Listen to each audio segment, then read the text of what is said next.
Каква е состојбата на македонскиот пазар на труд? Па најавивте дека 15.000 луѓе фалат. Ја мислам дека фалат 40.000 луѓе во моментов и тоа е 40.000 луѓе со конкретни компетенции за процесите кои што ги прават фирмите и фабриките. Што значи дека фалат малку повеќе. Напоменавте 100.000 бараат работа. Тоа се помене луѓе кои структурно немаат вештини кои ги бараат фирмите и се многу често луѓе над 55 плюс, да речеме, кои што во кои има и домакинки, во кои има и повозрастни луѓе кои воопшто и не сакаат да бидат активни барачи на работа.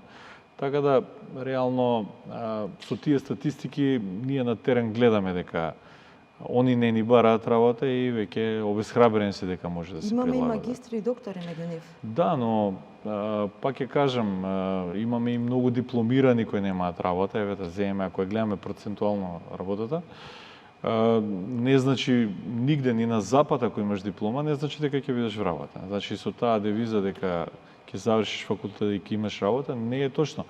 Значи луѓето и фирмите веќе бараат компетентни и бараат луѓе кои што се прилагодливи.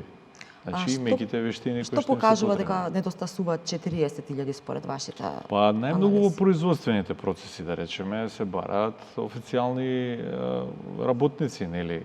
Во многу фабрики, на земјоделието му е многу потребно исто некој да работи. Вашите огласи го покажуваат, мислам, вашата понуда и побарувачка?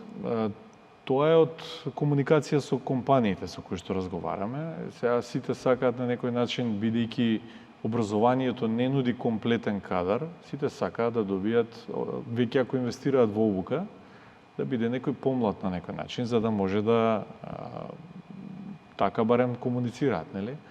За да може да остане подолго време. За жал, тешки се исто работите. Некогаш, ако е во фабрика, некогаш младите полесно го издржуваат тој притисок таму, па